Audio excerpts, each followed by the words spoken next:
Hello বন্ধুরা, তোমরা কেমন আছো? আশা করি খুব ভালো আছো, সুস্থ আছো। আমিও খুব ভালো আছি। আমি আজকে কোনো ব্লগ দিচ্ছি না, আমি তোমাদের কিছু কথা বলতে চাই। কিছু কিছু মানুষ আছে আমাদের এখানে, আমাদের আশেপাশের গ্রামে কিছু মানুষ আছে যে আমি ভিডিও করি, তারা পছন্দ করে না ভিডিও। তারা বলে যে আমি শুধুমাত্র ভিডিও করি, কাজকর্ম আমার নেই, কিছু নেই।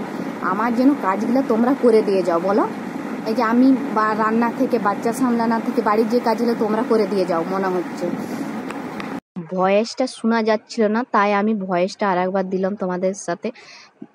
এই জায়গাতে আসার জন্য কত যে কষ্ট করতে হয় সেটা তোমরা জানো। তোমরা শুধু জানো পরের চর্চা করতে, আমরা তো এসব বুঝি না। তোমরা শুধু বসে বসে পরের চর্চা করো, হিংসা করনি, তোমরা ভালোবাসতে মানুষকে শেখো। যে বলছো যে বানান ভুল করি আমি, আরে মানুষ মাত্রই তো ভুল করে না। যখন তোমরা পরীক্ষায় বসো, তোমরা কি সঠিক বানানটা লিখতে পারো না? কিছু না কিছু একটা অক্ষর ভুল যাবেই। তোমরা আমার কথা বলছো? আমি বাড়িতে কাজ করি, বাচ্চা সামলাই, তারপর কিছুটা সময় পেয়ে আমি ভিডিওটা এডিট করি। তারপর দুপুর 12টা, রাত্রেবেলা তো একটুও সময় পাই না, দমে ঘুম লাগে। আর সকালবেলায় বেশিরভাগটা কাজটা সকালবেলায় থাকে আমার, রান্না করা, বাচ্চা সামলানো। তারপর এইটুকু আমার 12টার মধ্যে ভিডিওটা ছাড়তে হয় আমাকে। এইটুকুর মধ্যে আমি কি করব বলো? টাইটেল লেখা, থাম্বনেল বানানো, এইটুকুর মধ্যে বানানো ভুল, আটুপাটু করলে, মানুষের আটুপাটু যদি করে, বানানো তো ভুল হতেই পারে না।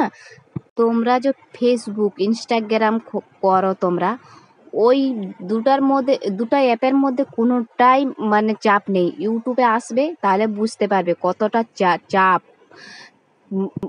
তোমরা কি ভাবছো ভিডিওটা বানাবে, ভিডিওটা আপলোড করে দিবে, তাই তো?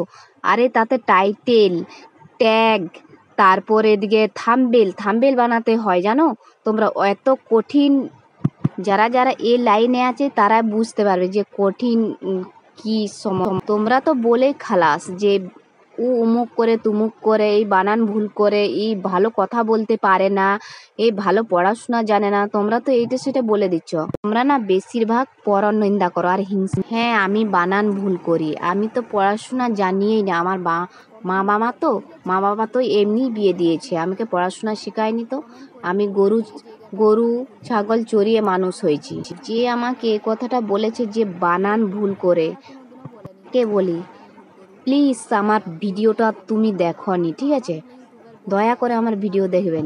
ভগবান যদি চায় আমি একদিন সফল হবই, আর আমি একদিন ইউটিউবার হবই, আমি বলে রাখলাম এই কথাটা। আর যদি না ভগবান চায় যে আমি ইউটিউবার একজন হতে পারবো না, আমি হতে পারবো না, এইটা উপরওয়ালার ইচ্ছা, ঠিক আছে? দয়া করি তোমাদেরকে এভাবে কাউকে বলবে না, মানুষকে সম্মান দিতে শিখছি। আর আমি তো অন্যদের মতো খারাপ ভিডিও করি না, আমি সিম্পল ভিডিও করি, আর সিম্পল চলতেই পছন্দ করি, স্বাভাবিক একটা। আমি একজন হাউস ওয়াইফ, ঠিক আছে? আমি কোনো ধনী ব্যক্তির বউ নই। আমি একজন সাধারণ ঘরের বউ, আমি খেটে খাই, কাজকর্ম করে খাই। জানো তো বন্ধুরা, আমার ছোট থেকেই ইচ্ছা আমি গান করি, নাচ করি। আমার নাচতে খুব ভালো লাগে, অ্যাক্টিং করি, সিনেমাতে যাই, আমার খুব ইচ্ছা। আগে আমার বড় ফোন ছিল না, ছোট ফোন ছিল তখন। তারপর অনেক ছোট বয়সে আমার বিয়ে হয়ে গেছে। তারপর দেখো আমি ফোন পেয়েছি। তারপরে যে প্রথমে ভিডিও তৈরি। তোমরা কি ভাবছো যে ছোট ছোট ইউটিউবরাই বানান ভুল করে, বড় বড় ইউটিউবরা দেখবে তারাও বানান ভুল করে? বুঝতে পেরেছো? তোমরা তো ফেসবুক চালিয়ে নগরামি দেখো আর কিচ্ছু বোঝো না। ইউটিউবের জায়গায় এসে দেখবে কেমন মজা লাগে, ঠিক আছে? আর একটু কথাটা বাড়িয়ে বললাম, তার কারণ আমার মাথাটা গরম হয়ে যাচ্ছে যে আমার পড়াশোনা নিয়ে। হ্যাঁ, আমি পড়াশোনা কম করেছি,